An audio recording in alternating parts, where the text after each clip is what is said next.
Hello, this is Tony Heller, the climate guy setting the record straight about climate. Every day we're bombarded with fake news about climate from the press. All it takes to become a climate skeptic is to look at this fake news and do a small amount of analysis on it. Let's start by looking at this bit of fake news from the BBC.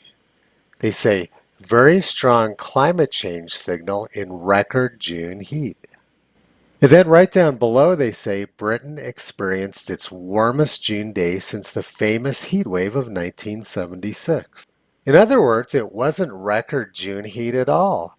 It was cooler than 1976. That was during the global cooling scare. How does that prove climate change or global warming?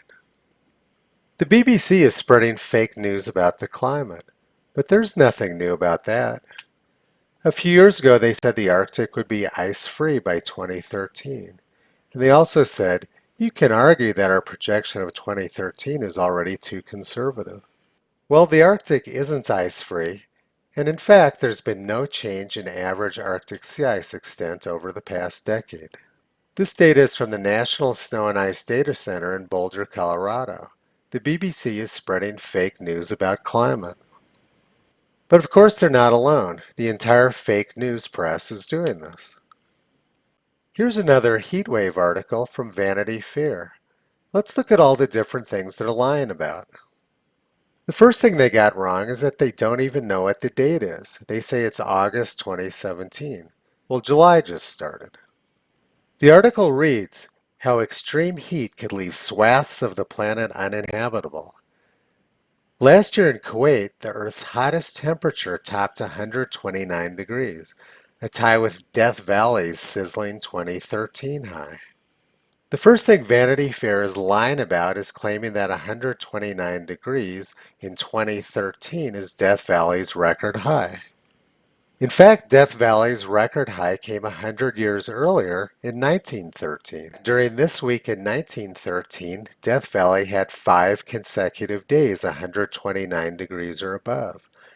On July 9th, it was 129, then 134, the hottest temperature ever recorded on Earth. That was followed by 129, 130, and 131. Vanity Fair is lying about the climate. They're employing the typical alarmist tactic of erasing the past. But their story about the present is also fake news. There's nothing unusual about the heat in the Middle East. It does this every year. This is an article from today from Gulf News Weather. Why it's hot over the UAE now. Forecasters say sizzling temperatures are normal for the month of July. Dubai. If you're one of those who feels it's hotter this summer than last year, then you're wrong. Probably it's your mind that's playing tricks on you, because the heat and humidity are relatively the same this year compared to summer months past, forecasters said. So not only wasn't it record heat in the Middle East, in fact it wasn't even anything unusual. Vanity Fair is 100% fake news. But there's nothing new about this. People have actually been imagining climate change since at least 1871.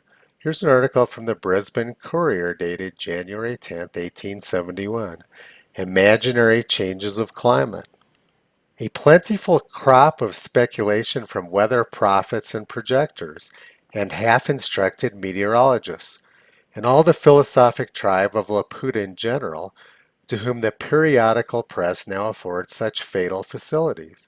Exactly like what we're seeing now from the BBC and Vanity Fair. Every season is sure to be extraordinary. Almost every month one of the driest or wettest or windiest, coldest or hottest ever known.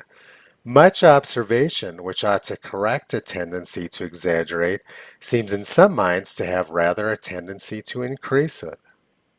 The press keeps propagating all of these dire warnings about the climate, but it's all fake news. Albert Einstein famously said, only 2 things are infinite, the universe and human stupidity, and I'm not so certain about the former. From my experience, at least 97% of what you read in the press about climate is fake news. Visit Toto on the web at realclimatescience.com. He's been pulling back the curtain on junk science for a long time.